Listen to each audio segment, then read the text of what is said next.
9ஆம் தேதி அன்னைக்கு சிறைச்சாலைக்கு அனுப்பப்பட்ட சபரிவர்மனை 10ஆம் தேதி வெள்ளிக்கிழமை அந்த குடும்பத்தினர் சிறைச்சாலையில் சென்று சந்திக்கிறார்கள். ஆனால் 13ஆம் தேதி அன்று இவர் இறந்து விட்டார் என்ற செய்தியே அதன் பிறகுதான் இவர்களுக்கு தெரிகிறது. இந்த சம்பவம் நடைபெற்றிருக்கிறது என்பது மாண்புமிகு முதலமைச்சருக்கு உளவுத்துறை தெரிவித்திருக்கிறது.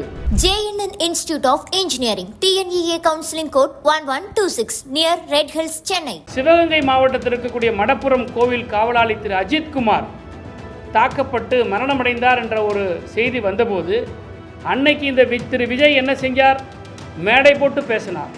அந்த குடும்பத்தாரை மேடையில் ஏற்றினார். இன்னைக்கு இந்த சம்பவத்திற்கு என்ன பொறுப்பேற்க போகிறார் முதலமைச்சர்? தானாக முன் வந்து சிபிஐ விசாரணைக்கு உத்தரவிட்ட முதலமைச்சர் அவர் எங்கே? இன்றைக்கு கண்டும் காணாமல் இவற்றை பற்றி வாய் திறக்காமல் ஓடு ஓடு ஓடு என்று ஓடுகிற முதலமைச்சர் எங்கே? கொலைப்பழியை இன்றைக்கு இந்த விஜய் அரசு மேலே நாங்கள் குற்றம் சுமத்துறோம். கன்னியாகுமரி மாவட்டம் தென்தாமரை குளத்தில் சபரிவர்மன் என்கின்ற ஒரு மாற்றுத்திறனாளி சகோதரரை படுகொலை செய்திருக்கிறது இந்த விஜய் அரசு. மாற்றத்தை நோக்கி வந்திருக்கக்கூடிய இந்த விஜய் அரசில் பிண நாற்றங்கள் எடுத்துக்கொண்டிருக்கிறது. ஒரு சாதாரணமாக 200 கிராம் குட்கா வைத்திருந்ததாக சொல்லி பெட்டிக்கடை வைத்திருக்கின்ற திரு சபரிவர்மன் என்பவரை விசாரணைக்காக அழைத்து சென்ற காவல்துறை கடந்த 9ஆம் தேதி வியாழக்கிழமை அன்னைக்கு விசாரணைக்கு அழைத்து சென்று விசாரித்துவிட்டு வீட்டிற்கு அனுப்பியது. 10ஆம் தேதி அன்று அந்த சபரிவர்மனுடைய அலைபேசியை வந்து வாங்கிட்டு போக சொல்லி சொன்ன காவல்துறை அதை பெறுவதற்காக காவல் நிலையத்திற்கு சென்ற சபரிவர்மனை கைது செய்வதாக சொல்லி பிறகு சபரிவர்மன் வீட்டுக்கு வந்து அவருக்கு உண்டான உடைகளை எடுத்து செல்லுகிற போது குடும்பத்தாரிடம் என்னை காவல்துறை கைது செய்திருக்கிறது என்று சொல்லிவிட்டு சென்றார்.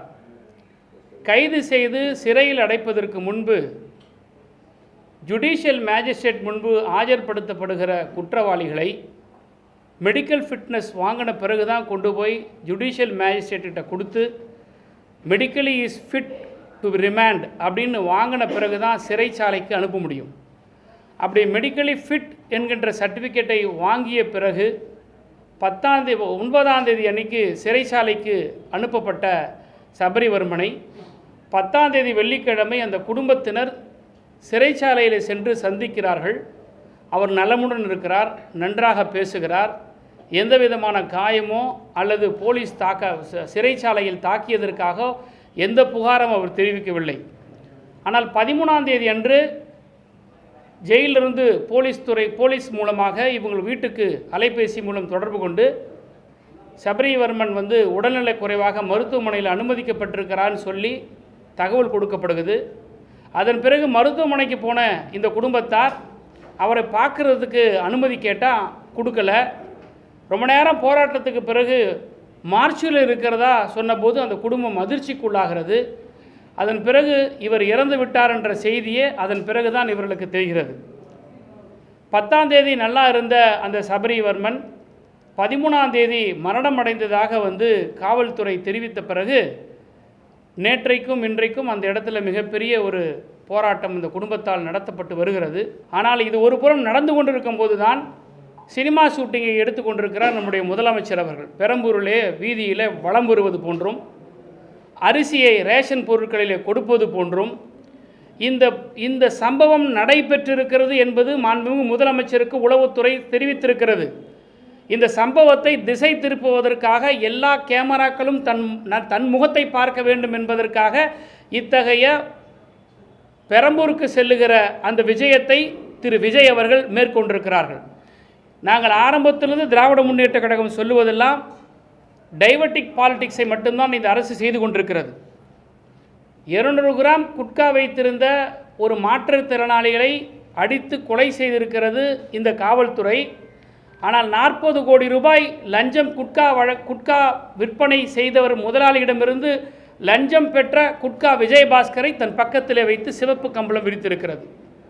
இதுதான் இந்த விஜய் அரசினுடைய மாற்றம். திராவிட முன்னேற்ற கழகம் ஆட்சியில் இருக்கும்போது எங்களுடைய முதலமைச்சர் பொறுப்பில் இருக்கிற போது சிவகங்கை மாவட்டத்தில் இருக்கக்கூடிய மடப்புரம் கோவில் காவலாளி திரு அஜித்குமார் தாக்கப்பட்டு மரணமடைந்தார் என்ற ஒரு செய்தி வந்தபோது அன்னைக்கு இந்த திரு விஜய் என்ன செஞ்சார்? மேடை போட்டு பேசினார்.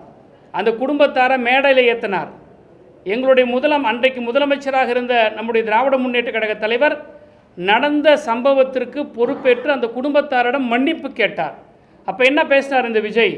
சாரி வேண்டாம் சார், எங்களுக்கு நீதி வேண்டும் தான் என்று சொன்ன விஜய் இன்றைக்கு ரீல்ஸ் வேண்டாம், எங்களுக்கு நீதி வேண்டும் என்று தமிழ்நாட்டு மக்கள் கேட்டுக்கொண்டிருக்கிறார்கள். நீதிமன்றத்தினுடைய நேரடி கண்காணிப்பில் எஸ்ஐடி வைத்து அந்த அஜித்குமார் வழக்கை விசாரிக்க வேண்டும் என்று கோரிக்கை வைத்தார் திரு விஜய். இன்றைக்கி இந்த சம்பவத்திற்கு என்ன பொறுப்பேற்க போகிறார் முதலமைச்சர்? ஆனால் அன்றைக்கு முதலமைச்சராக இருந்த திராவிட முன்னேற்ற கழகத்தினுடைய தலைவர், இது காவல்துறையின் மீது சுமத்தப்பட்டிருக்கிற குற்றச்சாட்டு, எனவே காவல்துறையை இதை விசாரித்தால் மக்கள் மத்தியில் சந்தேகம் ஏற்படும், அவற்றை பொதுவான ஒரு அமைப்பான சிபிஐக்கு தானாக முன்வந்து சிபிஐ விசாரணைக்கு உத்தரவிட்ட முதலமைச்சர் அவர் எங்கே? இன்றைக்கு கண்டும் காணாமல் இவற்றை பற்றி வாய் திறக்காமல் ஓடு ஓடு ஓடு என்று ஓடுகிற முதலமைச்சர் எங்கே? கரூரிலே எங்களை பார்த்து திராவிட முன்னேற்ற கழகத்தை பார்த்து ஓடுகிறார்கள் என்று சொன்னார்கள். ஆனால் இன்றைக்கு இந்த பிரச்சனையை கண்டு ஓடிக்கொண்டிருக்கிற இந்த விஜய் அரசாங்கம் ஓடுகிற மாடல் அரசா இல்லை பிரச்சனைகளை கண்டு பதுங்குகிற அரசா என்கிற கேள்வி தமிழ்நாட்டு மக்கள் மத்தியில் இருந்து கொண்டிருக்கிறது. தாவேக அரசு பொறுப்பேற்ற இந்த 60 நாளில் மட்டும் ஏறத்தாழ 4 சம்பவங்கள் இதுபோல் நடந்திருக்கு. என்ன, ஆளுக்கு ஒரு சட்டம், ஆளுக்கு ஒரு நீதி, ஆளுக்கு ஒரு நியாயமா? சட்டம்னா எல்லாருக்கும் சமமானது தான். ஆனால் தாவேக காரங்களுக்கு ஒரு சட்டம், மற்றவங்களுக்கு ஒரு சட்டம். இதே மாதிரி திருப்பூரில் ஒரு 10 லட்சம் மதிப்பிலான கஞ்சாக்களை கடத்தி சென்ற தாவேகாவுடைய நிர்வாகி கைது செய்யப்பட்டு அவங்களுக்கு எந்த விதமான டார்ச்சரும் நடத்தலை. ஏன்னா அவங்க தாவேகா நிர்வாகி. சாதாரண சாமானியமாக இருக்கிறவங்க தான் அவங்க போலீஸ் டார்ச்சர் பண்ணுவாங்க. இதையெல்லாம் தடுக்கிறதுக்கு துப்பில்லாத விஜய் அரசு ஒரு சாதாரண சாமானிய ஒரு 200 கிராம் குட்கா வைத்திருக்கக்கூடிய ஒரு மாற்றுத்திறனாளியை இன்றைக்கி கைது செய்து அவரை சிறைச்சாலைக்கு அனுப்பி கொலை செய்திருக்கிறது. கொலைப்படியை இன்றைக்கு இந்த விஜய் அரசு மேலே நாங்கள் குற்றம் சுமத்துகிறோம். இதை சுமத்துவதற்கு திராவிட முன்னேற்ற கழகத்திற்கு தார்மீக பொறுப்பு இருக்கிறான்னு கேட்டால் இருக்குது.